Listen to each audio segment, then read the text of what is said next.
My name is Teresa Nato, and I'm a consultant for the Self-Directed Support Services program at Connecticut Community Care.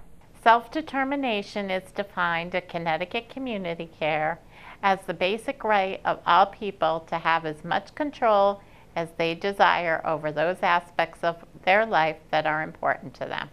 There are 10 guiding principles to self-determination: dignity and respect, choice and control, relationships, giving and community, dreaming and planning, fiscal responsibility, the role of professionals, choice has limits, self-determination is not abandonment, and whatever it takes. You will meet 4 individuals at various stages in their journey of self-determination. So at this time, please silence your cell phones so we can all sit back and enjoy the show. My name is Maisie Russell, and I'm here. My parents live with me, and they participate in the CCCI program. My day-to-day life has changed significantly by receiving these services. I'm able, as I stated before, hire the individual that I think best suit the care that my parents need.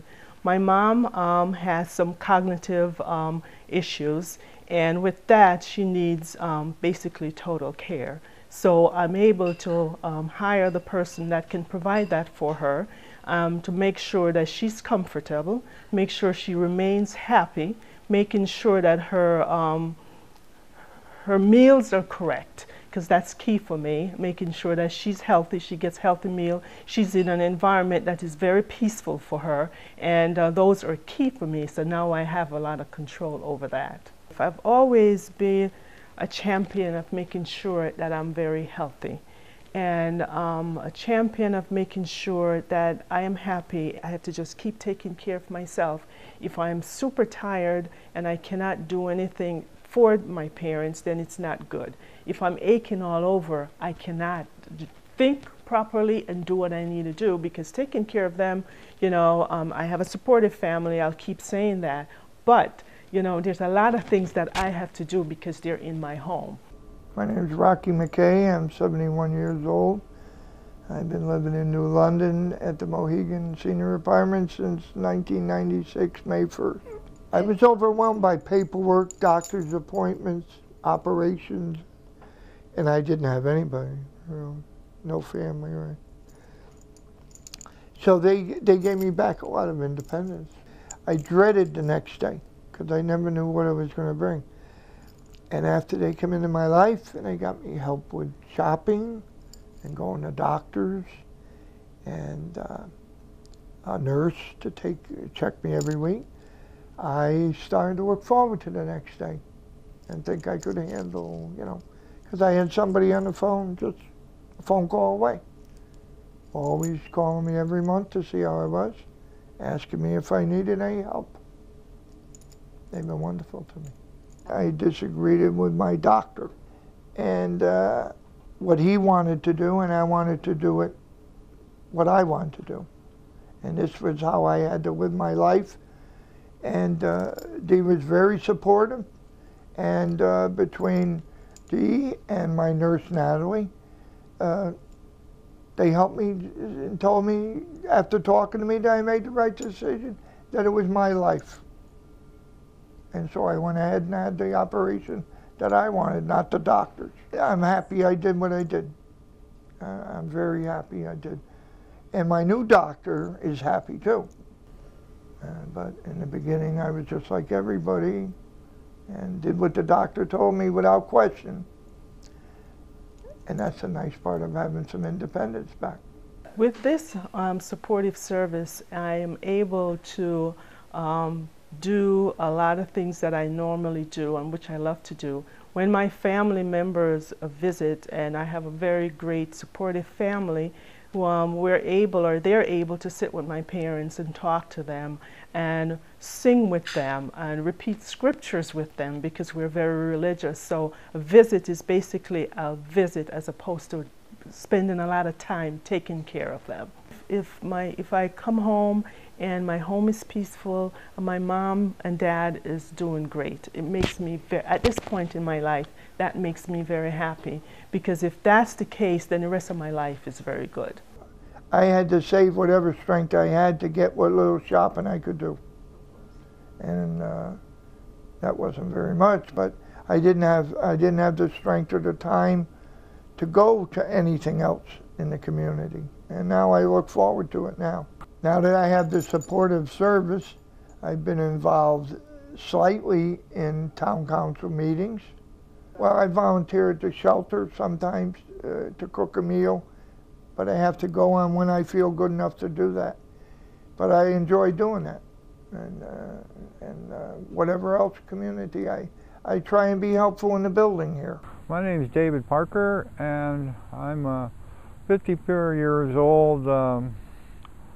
Last year, my feet started to stop functioning, and I eventually figured out that I had multiple sclerosis, and I've been going through some very dramatic changes this last year. I've kind of reached what I call the starting line. Now I can actually, I don't have to, I'm not completely stressed constantly, worrying if I can sell enough stuff to pay my rent this month. I'm past that point, and I've got a basic subsistence income in place, and now I can plan my future, which to me, I see it as I'm only halfway there. I'm 54.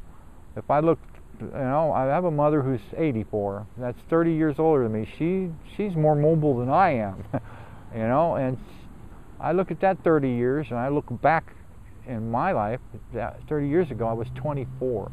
Wow, what did I do between 24 and now? I've got that much again left. It's just going to be slower going the second half. There was a lot of work in this last few months, navigating the maze of paperwork and all the different, there's a lot of help out there, but finding it is the hard part. And even the people that are there to help you, they're fighting the same battle as you are. It's just a mess. The National Multiple Sclerosis Society volunteered to manage my care. And they contracted with a local agency, Care Management Associates, that took over the local administration of that care for me. And they, when I first met with me, told me that I already had most of the work done, that I was done very well. I said, well, okay, I've got all this time, and I've got a computer in front of me, and I am very computer literate, and thank God my brain still works. The disease has not affected my functioning, and my cognitive abilities are still intact. I'm Jeannie Denuff, and I'm 68 years old, and I'm a retired registered nurse. It basically began when I was so seriously ill, and it just got to the point that I had a choice. It was either lie between two white sheets and let life go, or get up and suffer a little bit of pain, but get up and work hard, and yes, maybe not get back to where you were before, but at least you were up, you were walking, and you were able to do things. And again, through help, provided me the extra strength, the little kick in the backside to work. I had a choice of, okay, I'm done. I've had enough of life. I've had enough pain, whether it be physical or mental, which is very important. And yes, I could have said, that's it, I'm giving up, and done away with myself, however. But I didn't. I said, no, there's so much more to life that I would do. So here I am, and I'm just keep on plugging away with help from other people when I need it. I'm optimistic, happy, and loving. I live my life by saying, don't sweat the small stuff. If there's some things that I can change, and I try to do that, I try to focus on those things that I can change. The things that I cannot change, I figure out a way how to work with those things. Ready to fight. I lost my I lost that. I lost it. But I've gotten it back through my supportive help and some work that I did on my own. I won't stop. There's my 3 words. I won't stop.